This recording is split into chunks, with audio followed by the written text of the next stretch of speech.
Continents and oceans. We have already learned about various aspects of maps and globes, including their components and imaginary lines.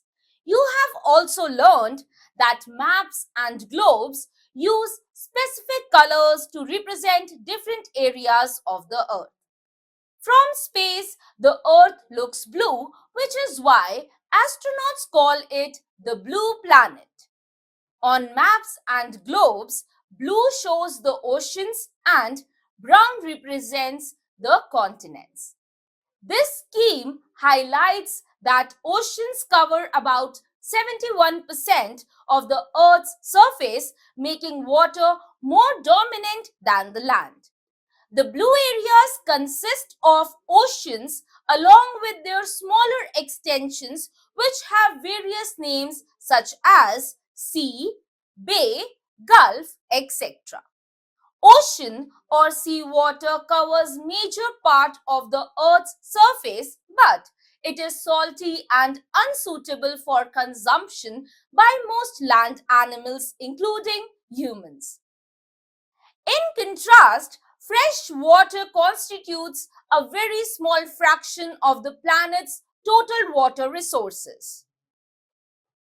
It is primarily found in glaciers, rivers, lakes, atmosphere, and underground as groundwater.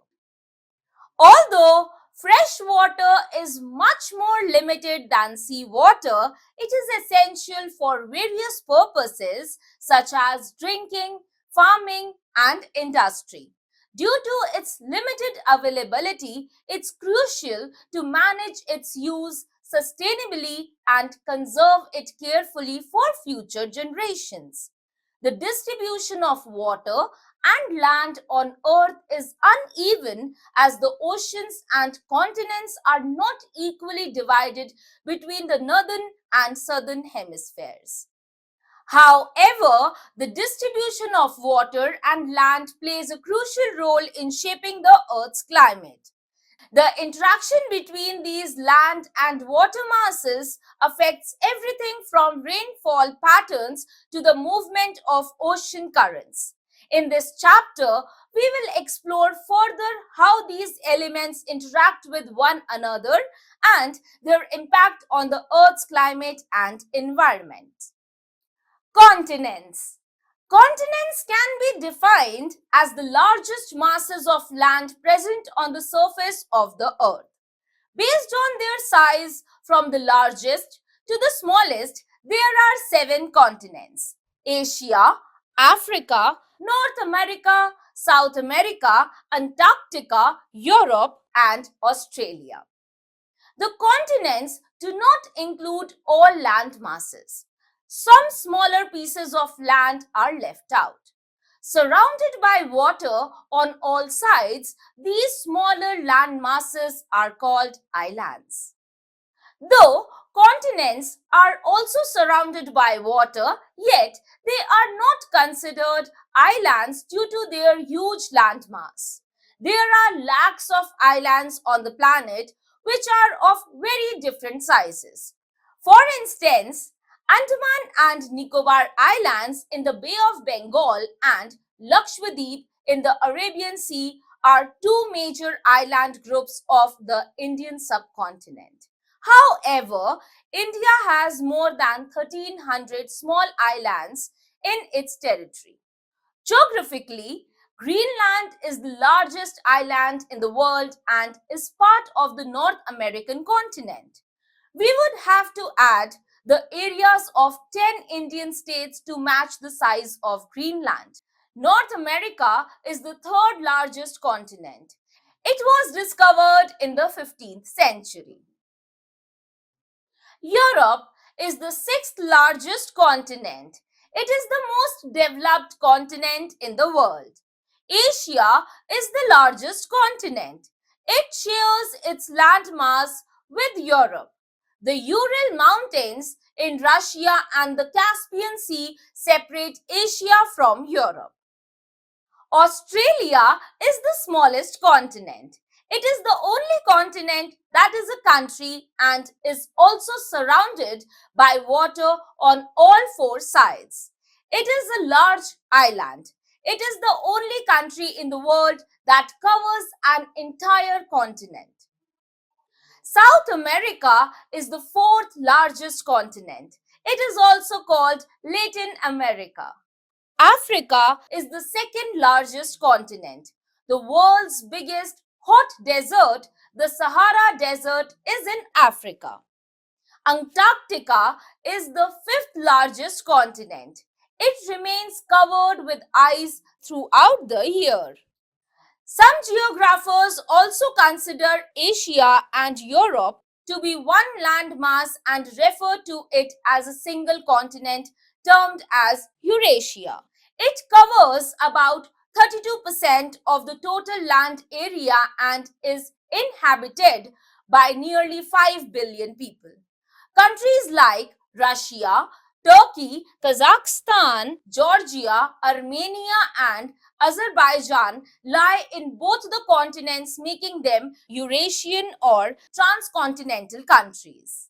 A few continental theories. There are a few different theories about the continents in the world, one of which is continental drift theory. Based on this theory, geographers have grouped the continents differently. The four continents theory.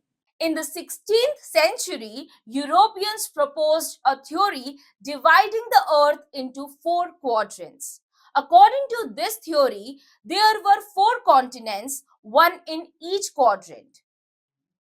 America in the west, Asia in the east, Europe in the north, and Africa in the south. The five continents theory. Interestingly, the Olympic Charter follows a five-continent model as symbolized by the Olympic Games logo depicting five rings. Each ring represents a continent: Asia, Africa, America, North and South, Europe, and Australia.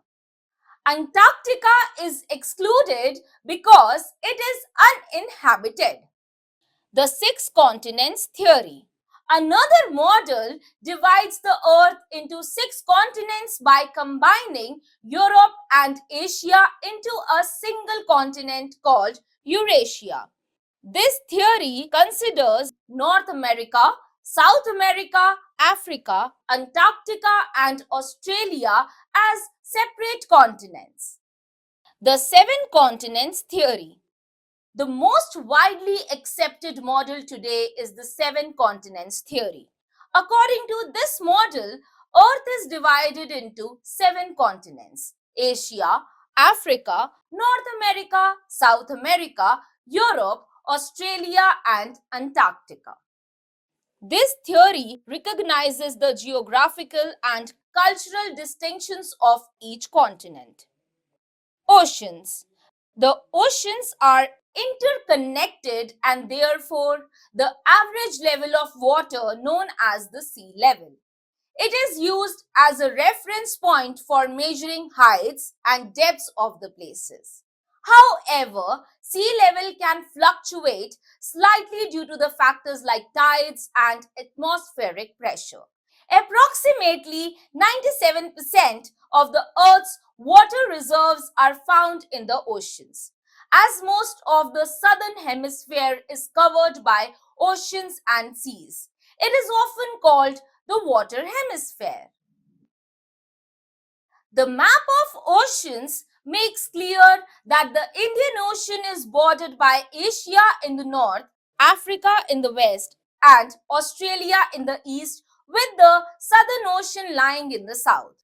On either side of India, there are two significant parts of the Indian Ocean: the Arabian Sea to the west and the Bay of Bengal to the east. Important oceans in the world. There are five major oceans in the world, each with its own special features and importance. These oceans are the Pacific Ocean, the Atlantic Ocean, the Indian Ocean, and the Southern or Antarctic Ocean, and the Arctic Ocean. These oceans are all connected, creating a large system that affects the weather, the variety of life in the sea, and the activities of people around the world. Pacific Ocean. It is the largest ocean covering over one-third of the Earth's surface. It is roughly circular in shape with North and South America on the right side and Asia and Australia on the left side. In the north, it connects to the Arctic Ocean, while in the south, it merges with the Atlantic Ocean and the Indian Ocean. It has a coastline of approximately 135,663 kilometers. The Mariana Trench is the deepest point on Earth, which lies within this ocean. Atlantic Ocean. It is the second largest ocean and is S-shaped. It is bordered by the Americas on the western side and Europe and Africa on the eastern side. The coastline of the Atlantic Ocean is very long, irregular, and indented. It is about 111,866 kilometers long, making it ideal for natural ports and harbors. It is the busiest ocean in terms of maritime activity.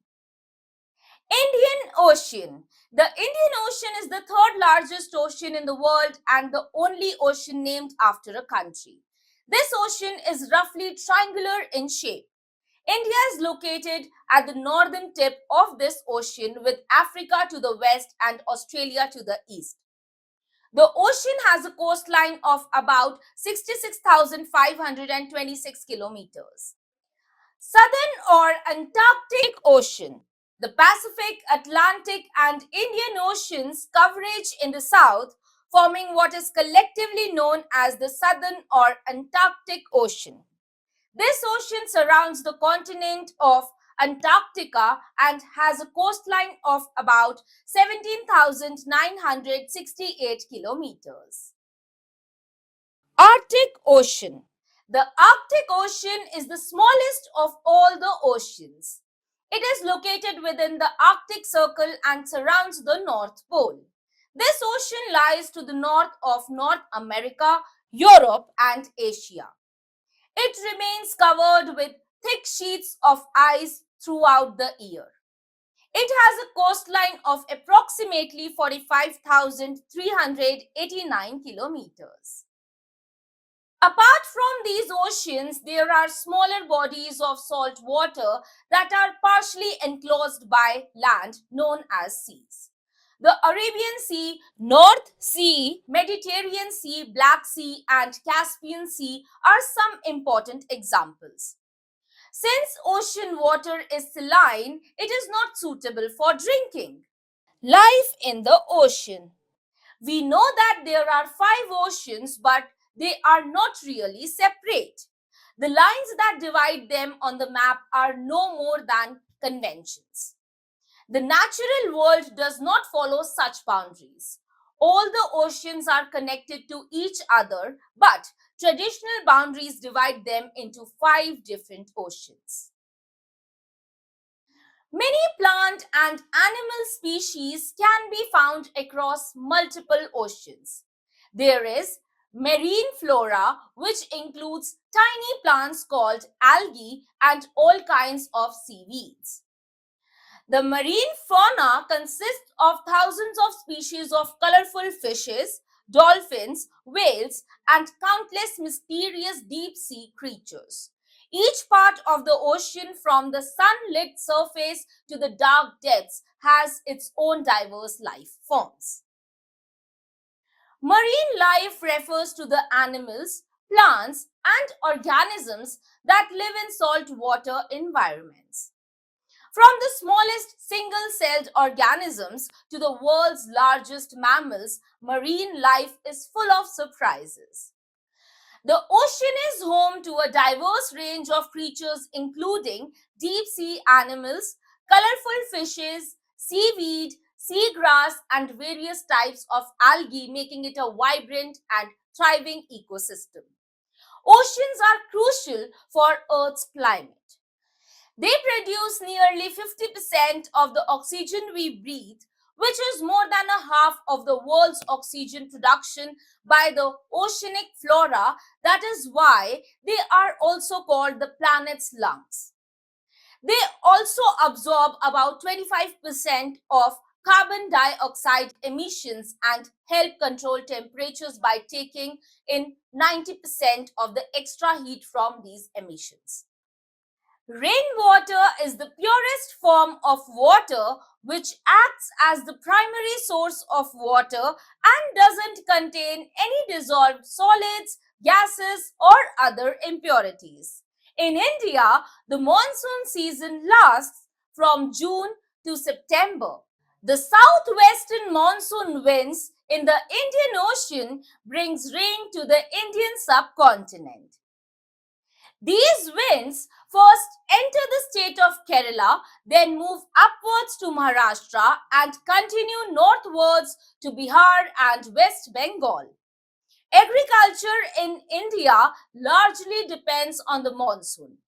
Adequate rainfall increases soil moisture, promotes crop growth, and boosts agricultural output. Without the monsoon, India faces droughts, water scarcity, and crop failures. Role of oceans in human life. Number 1. Migration. Oceans have facilitated human movement, leading to new settlements and cultural exchanges. Number 2. Trade. Oceans have been crucial for trade, enabling the exchange of goods between different cultures. Number 3. Military. Oceans have played a significant role in military conflicts, influencing territorial control. Number 4. Food. Fishing in the oceans is a vital source of food for people. Number 5. Cultural influence. Oceans have shaped the cultures of coastal communities, influencing their stories, legends, and beliefs. Number 6. Wonder and challenge. Oceans are seen as both a source of wonder and challenge for human life as reflected in stories and legends. Water-related disasters and their impact. While water is essential for life, it can also be a destructive force. Floods, droughts, hurricanes, landslides, tsunamis, cyclones, avalanches, and more are all water-related disasters that can lead to mass destruction. Number 1. Cyclones. Cyclones are violent storms accompanied by heavy rain and strong winds that cause floods and huge tidal waves in coastal regions. They are referred to as typhoons in the Pacific Ocean region, cyclones in the Indian Ocean region, and hurricanes in America. They are known to cause great damage to life and property. The cyclone hit regions in India are the coastal regions of West Bengal, Odisha, Andhra Pradesh, Tamil Nadu, and Maharashtra. Some cyclones that have struck shipyards and oil wells in India and get destroyed are Remil 2024, Biparjoy 2023, Mocha 2023, and Fani 2019. Number 2, the Indian Ocean Tsunami. The 2004 tsunami, often referred to as the Indian Ocean Tsunami or the Asian Tsunami, was one of the deadliest tsunamis in recorded history. It was triggered by an earthquake of 9.1 magnitude off the coast of Sumatra, Indonesia. Waves as high as 100 feet were recorded, causing widespread devastation in 11 countries. Over 2 lakh lives were lost and countless others were affected. Several aftershocks were felt in the Andaman and Nicobar Islands in the days following the disaster. Number 3, the Kedarnath flood, Uttarakhand. The holy Hindu pilgrimage site of Kedarnath was severely impacted by landslides and flash floods in June 2013. The flood destroyed homes and resulted in the loss of both human and animal lives, with an estimated death toll of around 6,000. The National Disaster Management Authority NDMA The National Disaster Management Authority of India was established in 2005 in response to the devastating 2004 Indian Ocean tsunami. The NDMA is chaired by the Prime Minister of India. It is responsible for the supervision and control of the National Disaster Response Force (NDRF). Currently, the NDRF has 12 battalions and is always ready to help people evacuate disaster hit areas and provide them with food, safety, and shelter. Impact of environment on continents and oceans. Climate change in recent years has caused visible damage around the world. Number one, the human population is growing rapidly, increasing the demand for resources like food and minerals. Number two, large-scale deforestation is reducing rainfall and turning areas into deserts. It also pollutes rivers and the atmosphere. Number three, emissions from industries and vehicles raise the carbon dioxide levels in the atmosphere, leading to uneven temperature increases.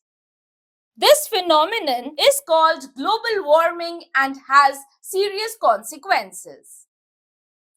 Number four, studies show that the world's coral reefs are in serious danger due to climate change, global warming, and pollution. Our greed and lack of concern could ruin our planet. We need to maintain a balance in nature by reducing pollution in air, land, and water. Importance of continents and oceans. Continents and oceans are the Earth's foundational elements shaping our planet and supporting life in diverse ways. Here are some key reasons why they are so important. Number one, diversity and geology. Oceans and continents provide a diverse range of geological features and landscapes.